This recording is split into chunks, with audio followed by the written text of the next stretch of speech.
तर मुंबई शहरात पावसाला 15 दिवस अगोदरच सुरुवात झाली आहे। पावसाळ्यापूर्वीची कामं मुंबई महापालिकेकडून हाती घेतली जातात। मात्र यावेळी नालेसफाईला 1.5 महिना उशीर झाल्यामुळे आतापर्यंत 70% नालेसफाई झाली आहे। त्यात अनेक ठिकाणी अर्धवट रस्त्यांची कामं अजून पूर्ण होणं बाकी आहे। नालेसफाई 31 मे पर्यंत पूर्ण होणार नसल्यामुळे उपमुख्यमंत्री एकनाथ शिंदे यांनी 7 जून पर्यंत नालेसफाईची कामं उरकून घ्या, तसंच हलगर्जीपणा जे करतात त्या कंत्राटदारांवर कारवाई करण्यात येईल असंही सांगितलंय। मात्र पावसाळा सुरू होऊन सुद्धा कामं अजून पूर्ण न झाल्यानं मुंबईच्या जनतेला त्रासाला आता सामोरं जावं लागणार आहे। जूनच्या पहिल्याच आठवड्यात पावसाला सुरुवात होणार असल्याचा अंदाज हवामान खात्याने वर्तविलेला आहे।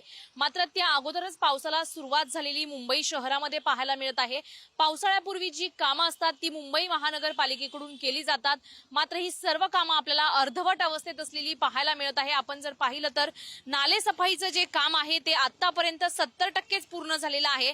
31 तारखेची डेडलाईन देण्यात आली होती, मात्र हे काम देखील पूर्ण झालेलं नाही। त्यासाठी उपमुख्यमंत्री एकनाथ शिंदे यांनी 7 जून पर्यंत नालेसफाई उरकून घ्या असे देखील आदेश दिलेले आहे।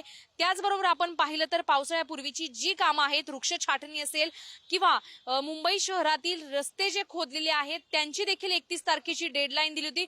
मात्र पावसाळ्यापूर्वी जी कामं केली जातात, जिथे जिथे पाणी साचलं जातं तिथे डिझेलचे पंप लावले जातात किंवा इतर जी वृक्ष छाटणी असेल, विविध कामं असतील, या कामांची डेडलाईन ही 31 तारखेपर्यंत देण्यात आली होती। मात्र आयुक्तांनी दिलेल्या ह्या डेडलाईनला कुठेतरी कंत्राटदारांनीच केराची टोपली दाखवल्यामुळे येणाऱ्या काळामध्ये या पावसाळ्यात मुंबई शहरातील नागरिकांना मोठ्या प्रमाणात पावसाचा त्रासाला सामोरे जावं लागणार आहे। विशेष म्हणजे मुंबई महानगरपालिकेचं याकडे दुर्लक्ष झाल्यामुळे येणाऱ्या काळात मुंबई महानगरपालिका आता या पावसाला कसे 2 हात करते हे पाहणं महत्त्वाचं ठरेल।